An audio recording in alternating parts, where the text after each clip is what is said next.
Beauty ng lahat ha. Siyempre ang partner Tita Chris Navarro. Yes, I love Tita. Yes, ano? Tita. Cheers. Tita Chris, cheers. Sabi ka talaga kahit sa pinakamalita ka, nagpinak ka. Ayan!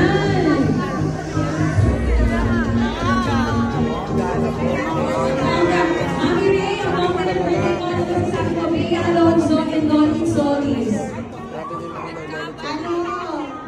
Best birthday gift ever kasi hindi ko kaya i-give up silang dalawa sa buhay ko. Kasi love na love ko silang dalawa. And thank you very much for this. Sobra. Ang sarap. Actually, hindi naman ako pwede sa kanya eh. Ang galit ako sa manager. Ay, wag na yun!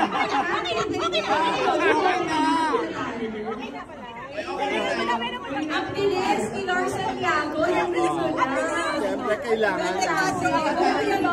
Okay, ito, Bea, how does it feel itong kay ni Lolit nagkita?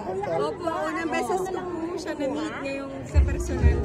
So I'm happy na finally nakita na kami. At Christmas ay ako ng pagmamahalan, patawaran. Dapat na. Anong masasabi mo? Ever since naman, hindi ako pinag sa kanya. Kahit nung pasyon sabi ko, kahit siya ako siya makita, magsasorry ako.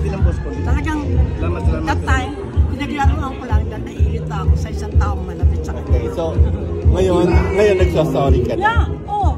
Talagang apologetic ako talaga sa kagagahan ko. Diba? Talagang, sabi ko, ba't ko ba inaano to si Bea eh, hindi naman kami ibig sabihin, hindi naman kami magka-close. Pero talagang kagagahan ko.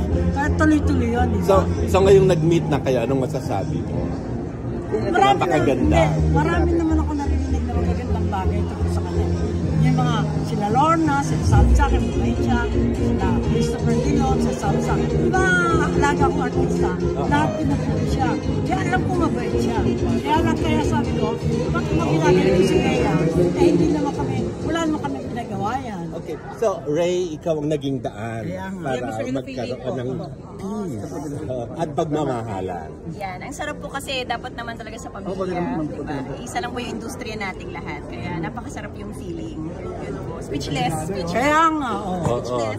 Ngayon pa lang binabati ko na sa dahil sabi, kakasal na si Bea. So, Bea, anong wish mo for Mama Ray? Siyempre, sorry, nagugulat ako. Hindi ko alam na mangyari na lang. Para akong in shock. Siyempre, alam na natin mabuti talaga yung puso ni Mami. Kaya nga ganito kadami yung tao nagmamahal sa kanya. I wish her all the best, siyempre. At tinutulungan kanya sa binuksan mong business. Talagang ganun siya ka-helpful.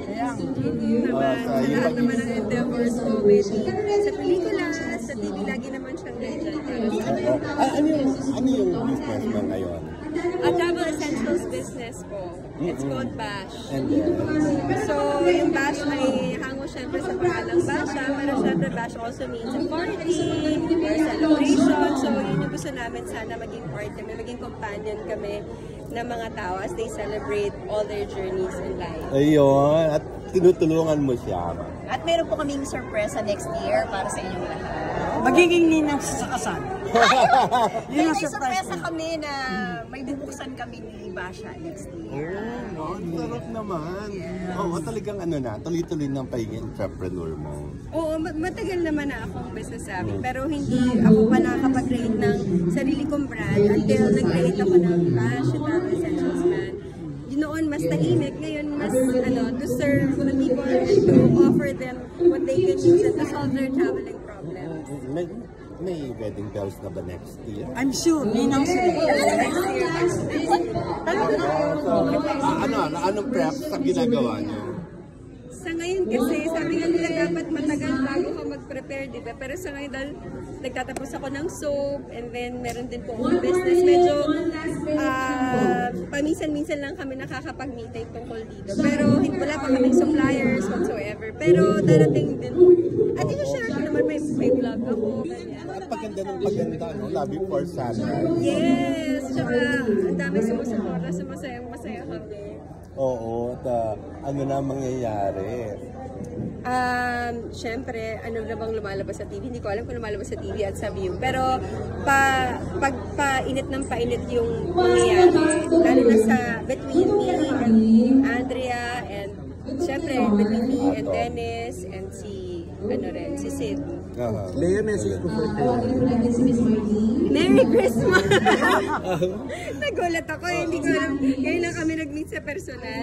Ano naman ang message mo? Kaya hindi, yun nga. Apologetic ako sa makagagahan ko sa kanya. Pero, yun nga, magsasorry ako. At sincere ako doon sa sorry ko. Happy ka? Super happy birthday po talaga. Siyempre, I wish you good health more than anything. Totoo yan. I wish you good life with Dominic. Ayan. May ano ba? Yung relationship mo